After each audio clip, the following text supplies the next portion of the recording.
Hello, everyone, and welcome to the final mini lecture of the entire course. Exciting, isn't it? I think it is. Over the past 15 weeks, we have witnessed a series of profound historical transformations that took the United States from a badly divided, war-torn nation state with a rebellious province to become a superpower. We've examined the violent and racist suppression of African Americans in the South as they attempted to exercise their civil rights. We saw the forcible integration of the American West through greater Reconstruction, and the widespread industrialization of the U.S. through the powers of coal, iron, copper, and human effort. We've witnessed the rise of racialist thinking through the eugenics movement and its transnational connections. We've discussed conflicts between labor and capital, which turned deadly. We've taken the U.S. through its rise to empire in the American West and in the Pacific, and its rise to commercial and industrial prominence. We've witnessed the reluctant American entry into two world wars. We've discussed the ugly history of American racism in depth, from the Redeemers through the wars against the Plains Indians. We saw the boom and glitz of the 1920s, and the bust of the Great Depression. We spent the past few weeks examining the tenuous situation of the Republic during the Depression, and the fragile world situation of the 1930s. And now, we are gazing on the rise of the U.S. to global hegemony, superpower status, backed up by the power of the atomic bomb, American industry, and capitalist finance. This mini-lecture is much more a summary than it is an introduction of any new materials. Given our great discussions and debates this semester, I don't think we need much else to further our understanding. I'll mostly be offering some thoughts on a few themes we've touched on, and some closing thoughts. I chose to make racism in American history a major theme of this course as a means of complicating our understanding of race and racism.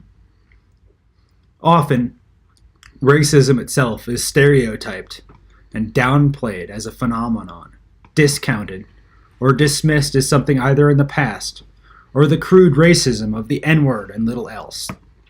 I hope, through our readings of Redemption, Reconstruction Race, Defending the Master Race, Decades of Betrayal, and other pieces, that we've moved beyond this stereotyping of racism as simple hate into viewing it as this integrating operating principle of the American society and as an operating policy of the government during the late 19th and early 20th century. We viewed the violence of redemption and the attempt to suppress the civil and constitutional rights of African Americans in the South that occurred concurrently with the exploitation of Chinese and Mexican labor in California, and the expropriative campaign of ethnic cleansing against Native Americans in the West. We've also seen how mine operators leveraged race to control their workforces in southern Colorado, and how the experience of miners of many ethnicities melded at the coal seam and made skill and ability more important than ethnicity. The danger and difficulty of the work made humanity more important than ethnicity or race to the miners, and their solidarity was manifest when they resisted the violence of the state militia and of private detectives. We then witnessed the rise of scientific racism and the American eugenics movement, driven by Anglo-Saxon elites in the Northeast. Madison Grant resorted to a genocidal ideology in order to conserve and protect what he thought was essentially American. Was he merely articulating a view of American history in all of its racist brutality, where the stronger population group displaced weaker population groups through violence? Or did Grant genuinely believe that he was working for the best possible outcome, using the best science of his time? Can it be both? How should we, as a society, grapple with the prevalence of racist views among elite white society in the early 20th century? We're concluding our examination of race with a history of the deportations of Mexicans and Mexican Americans on the southwestern border of the United States. To what extent was the Mexican repatriation program driven by racism, or just by economic pressure? What does it say about the United States society that it privileged white economic success over the civil and constitutional rights of people of color? In a book titled The Great Divergence, historian Kenneth Pomeranz asked what separated the historical trajectories between mainland China and Europe between the 1500s and the 20th century, and why Europe moved to carbon-intensive industrialization and imperialism. One of the major factors that Pomeranz identifies was the seizure and exploitation of North and South America's resources, whether people or minerals. Without the resources of the New World, European industrialization would have sputtered. In this course, we've seen the closing of the frontier in the United States, as Anglo-American settlement washed over the continent, dispossessing and confining Native Americans to reservations. We've also examined how different resources contributed to the American economy and drove much of westward expansion. The exploitation of the resources of the West, whether the agricultural potential of the Great Plains, or the minerals of the Rocky Mountains, or the waters of the Colorado River, enabled and provided the necessary materials for industrialization. The railroads crossed the continent to efficiently move materials between sites of production and sites of consumption. But they were made from materials from the continent, whether it was iron ore from Michigan or coal from Colorado and West Virginia. The industry of the United States came out of the resources of the United States. Without the seizure and extraction of these resources of the continent, industrialization would have been blunted. The image in the background of this slide is from Bingham Canyon in Utah. It's one of the largest open-pit copper mines in the world, if not the largest. That is what it takes to extract metallic resources. Industrialization was also impossible without capital to fund the projects, and without workers to build the projects. These two groups, capital and labor, struggled over the creation of value and its beneficiaries. According to the workers, labor created all value. Without labor, all of the vast resources would lay idle, and therefore labor deserved compensation and credit for their efforts. According to the capitalists, without their financing and directing of industry, there would be no jobs for labor and no industry. Both groups could be correct, and both groups were strongly antagonistic, as we witnessed in the labor wars of the Rocky Mountains. Despite this antagonism between capital and labor, the American economy thrived in its profitable cycles, but had enormous effects when the economy broke. We saw the amazing manufacturing and agricultural production capacity of the United States and its ability to make cool stuff for sale. But we also saw the inability of the domestic market to absorb this production. The twin issues of overproduction and underconsumption repeatedly broke the U.S. economy and pushed the United States to adopt several related policies. The first of these policies was the open door policy, intimately linked with the rise of the American empire and sea power in the Pacific. Through negotiations and the occasional spat of gunboat diplomacy, the U.S. secured commercial access to export goods to South America and Asia, creating markets for its manufacturers. This policy overwhelmingly benefited capital, as it created higher revenues for exporters. Securing American commercial access to foreign markets has been a defining theme of American foreign policy since the late 19th century, and it continues today.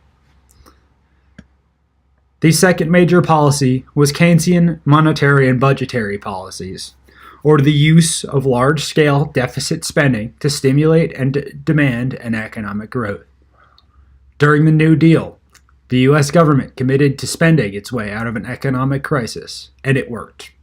Keynesianism offered a lot to capital, which received government funds for projects, and labor, which got jobs and worker protections out of the deal.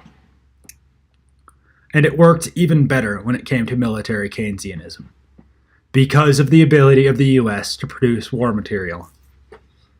Think about it for a second. Bombs are wonderful economic stimuli. It costs a lot of money to make a bomb, whether it's research and development or manufacturing. And a bomb also needs a delivery system, which is generally an expensive aircraft, ship, or artillery piece. That needs to be made in a factory. That factory has to be built or retooled, and that's a bunch of jobs.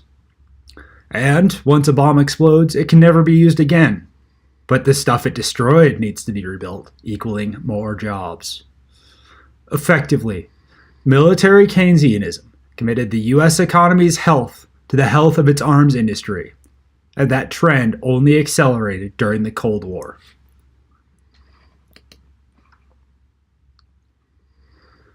In September 1940, before the Pearl Harbor attack, Admiral Yamamoto, commander of the combined fleet of the Japanese Navy, declared, quote, "If I am told to fight regardless of the circumstances, I shall run wild for the first 6 months or a year, but I have utterly no confidence for the second or third year. I hope that you will endeavor to avoid an Japanese-American war." Yamamoto's predictions were accurate. Within 6 months of Pearl Harbor, the United States Navy was pushing back on the Japanese forces. And within 3.5 years, the first atomic bombs fell from U.S. bombers onto the civilian targets of Hiroshima and Nagasaki, killing hundreds of thousands of human beings with a technology that hadn't existed at the start of the war. The U.S. emerged from World War II with an intact, thriving industrial system, while Europe and East Asia lay in ruins. It held the technology to destroy a city in an instant, and the military, economic, financial, and industrial might that came to dominate the world in the latter half of the 20th century. As victory in the war seemed certain in the spring of 1945, many Americans contemplated the massive changes that had taken place over the previous years. There was reason for great optimism. The Great Depression had ended. Factories bustled with triple shifts, and nearly every American who wanted a job had one. Millions of people who had been merely scraping by 5 years earlier now had savings and disposable income. The American values of freedom and democracy had been assaulted, and it seemed to many that those ideals would survive and emerge stronger than they had before the war. Underneath this optimism lay a good deal of uncertainty. Race relations and gender roles had shifted under the weight of wartime protest, migration, and labor shortages. Uncertainty also hung over the economy. Could it sustain the impact of millions of returning soldiers? Though Americans were generally more well off than they had been in 1940, memories of the Depression remained. At the end of World War II, a series of questions remained unanswered. Would the U.S. move towards new efforts to correct injustices of discrimination based on race and sex? Or would it resume old attitudes of neglect, racism, and complicity? Which direction would the U.S. follow in the post-war years? And which values would it embrace? Those are the questions raised. I want to take a moment to thank all of you for your diligence and spirit of open inquiry this semester. We've tackled some of the most difficult and troubling aspects of American history, and we did so in a civil and open manner. I appreciate your willingness to engage with the materials, and more importantly, with your peers to further our learning experience. I can only hope that you take what we've digested and discussed in this semester into your lives and experiences in the future. As a class, you have been exceptional, and I enjoyed this course immensely. A course is nothing without its students, and you folks have been great. You have my thanks and my gratitude. I'll see you in the final discussion forum of this semester, and I'm looking forward to reading your final papers. That's it.